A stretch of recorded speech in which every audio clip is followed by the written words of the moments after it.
ചെന്നൈന്ന് രാവിലെ ഞാനിവിടെ എത്തി.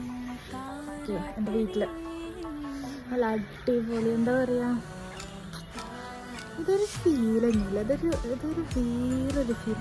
എൻ്റെ കളറ് ഹെയർ കളറ് മുന്നേ മറ്റേ ഹെന്ന ചെയ്തപ്പോൾ കളർ കൊണ്ടുവന്നത്. ഞാൻ വിചാരിച്ചു അമ്മ കുറച്ച് ചെടികൾ ഇവിടെ വെച്ചിട്ടുണ്ട്, അതൊന്ന് കാണിച്ചു തരാം. കാരണം ഇത് കണ്ടപ്പോൾ എനിക്കൊരു ഉള്ളിലൊരു കണ്ണിലൊക്കെ ഭയങ്കര വേറൊരു ഫീലിങ്. കാരണം അവിടുത്തെ ഒരു സിറ്റി ലൈഫിൽ നിന്ന് നമ്മുടെ വീട്ടിലേക്ക് വരുമ്പോൾ എനിക്കിപ്പോൾ ഭയങ്കര സന്തോഷം. വീട്ടിലെത്തിയപ്പോൾ വരണ്ട വിചാരിച്ചിരുന്നതായിരുന്നു. വീടും സിറ്റിയുടെ തന്നെയാണ്, പക്ഷെ എന്നാലും ആ ഒരു സ്മെല്ല്, എന്താ പറയുക, അവിടുത്തെ ഒരു പൊടി പിടിച്ചൊരു തമിഴ്നാട്ടിലത്തെ സ്മെല്ല് ഒരുമാതിരിയാണ്. അവർക്ക്